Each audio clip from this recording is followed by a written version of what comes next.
Hello everyone and welcome back to Conversation Wave. I want to say thank you to everyone who has been watching the videos. I want to say thank you to everyone who's been subscribing. I really appreciate the support that everyone's been giving me so far, And today I want to tell you about something about me personally. Usually I talk about scriptures, and we're still going to include scriptures, but it's very personal to me this time, and that is leadership.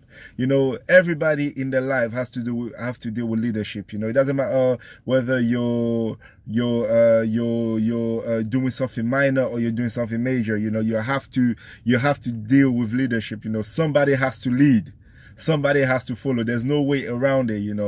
And the way I understood leadership was very different from the way the Bible described leadership.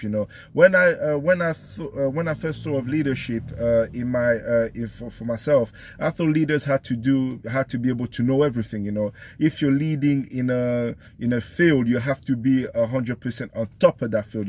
You have to know from A to Z. If anybody needed help, they should come to you first and nobody else. That's what I thought leaders was. I thought a leader was someone that's very strong, very tough, no weaknesses, no doubt, no backpedaling. Once he makes a decision, that's it. He cannot change it again, or if he changes it, it has to be his own. Nobody can influence the changes. I know it's very very dumb of that. Now that I've read the Bible, I now realize how, ridiculous that was. But, let's just go step by step and I tell you why and what it has changed in me, So we're going to start on Deuteronomy 1. Okay, Deuteronomy 1 verse 9, the appointment of leaders. Moses actually said to the Israelite people that I told you guys were too much of a burden for me. And that, when I read it, automatically I was like, wait, hold on. Because I read this in, I think, Exodus or Leviticus or something. Like I read this before, but I never dipped it until Moses summarized it. And I think that's the beauty of Deuteronomy. Because Moses literally is just like, I'm reading Deuteronomy and literally it's all the stories I read before, but in summaries. And it makes it very understandable. It makes it very relatable. And I really related with this one. So Moses said, "You guys have become too much of a burden for me." Automatically I was like, wow, Moses, this is deep, because here's this guy, all this time I'm reading it, I'm like, I wonder how Moses is leading so many people, to the promised land. So far he only made a few mistakes. One of them was very detrimental to his ability to actually reach the promised land, because God said, because of that mistake, you will not reach the promised land. And I was like, rah, and it's very, but the way he said it was like, you guys were too much for me, and that's one thing I never understood, because I knew leaders had to know their weaknesses, but I thought when a leader knew his weaknesses, he had to find a way to deviate, So let's say we're playing football and I'm the captain, and I can't defend, I can't defend, so I'm going to deviate and I'm not going to defend at all. I'm going to get someone to defend for me, kind of thing, and that is right in a sense, but I used to do it in a selfish way. I used to do it because I couldn't do it, so I'm not going to even try. I'm going to get someone else to do it for me. You get what I'm saying? But Moses never said that, because when Moses said, you guys are too much of a burden to me, he said something else after that.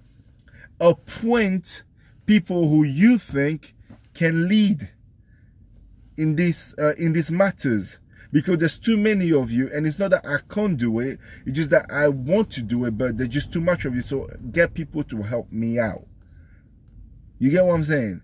And when I heard that, I was like, wow, man. So not only he's telling his people that he's weak, he's also telling him, guys, I need help, And I'm gonna tell you guys a quick story, A few months back, I'm the fun guy in my church. I won't say I'm the fun guy, but I'm the entertainment maker, if you get what I'm saying. Like, I organize fun days for the church. So, you know, a few months back, I took the whole entire church rock climbing. You know, it was the first time I ever done it. You know, it was a privilege to take my church rock climbing. And, you know, when I first got there, you know, I was like, okay, I'm leading. You know, I've led other stuff before, but, you know, this was something this was one of the ideas I came up with. You know, it wasn't something I took out from church. It was one of the ideas I came up with. So I was like, okay, cool. I'm leading. It's going to be great. It's going to be awesome. Everybody's going to have fun, you know, blah, blah, blah, blah. It wasn't that I was prideful, but I was very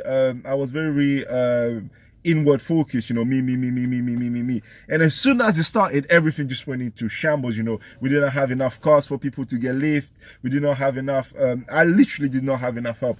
And on top of that, you know, on top of that, everybody was, because I was leading, everybody was coming to me like, what do we do? What do we do? What do we do? What do we do? What do we do? And, you know, in the end, I got people to help me, but I didn't get people to help me because I understood my weakness. I got people to help me because I just wanted to be left alone. I want to be serious. I want to be honest. I got people to help me just because I want to be left alone. And, you know, I understood something, right? When those people started helping me out, yeah, and I didn't just pick anyone. I picked people who were actually helpful and people who knew what they were doing, you know. But when I picked them, yeah, like it's like the burden just got lifted off of me, okay.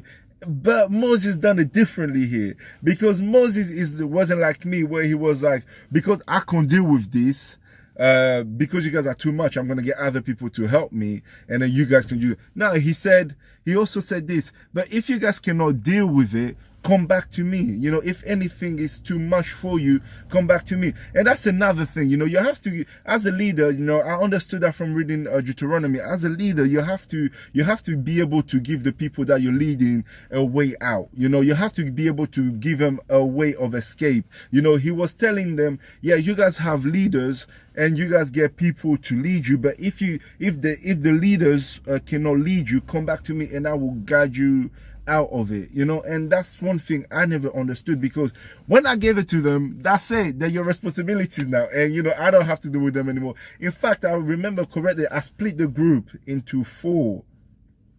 And the people that were with the phones, I'm like, they're your responsibilities, and then these are my responsibilities. So, you know, I split them up, which is somewhat a great leadership thing, but I did it with the wrong attitude. I did it just because I didn't want to be bothered, because there was too many people just coming at me. But now that I've read Deuteronomy, it's not a matter of being bothered or being antagonized. It's a matter of understanding your strengths and your weaknesses, and understanding other people's strengths and weaknesses, and getting help and getting them to be better and getting them to also lead. Why? Because as I said, I'm not sure if I said this already, but leaders make leaders. You know, Moses, you know, chose Aaron, Moses chose Joshua, and Moses literally just all these people that were leading the Israelites. Moses basically chose them because Moses were like, you're okay, and you're okay. If Moses had said no, they're not okay, then, you know, the Israelites would have never gotten them, and those people would have never been put in a leadership position as well. So in other words, leaders make leaders, and once you understand that leaders make leaders, leadership becomes a privilege, you know, because you have the privilege to get someone else in the same position you are in, so that the mission can carry on. You have the privilege to get someone else in the same position so that the tradition can essentially carry on.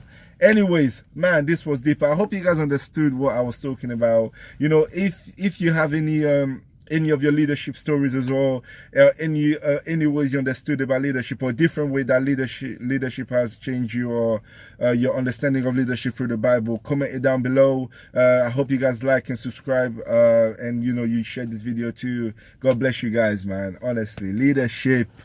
See you guys.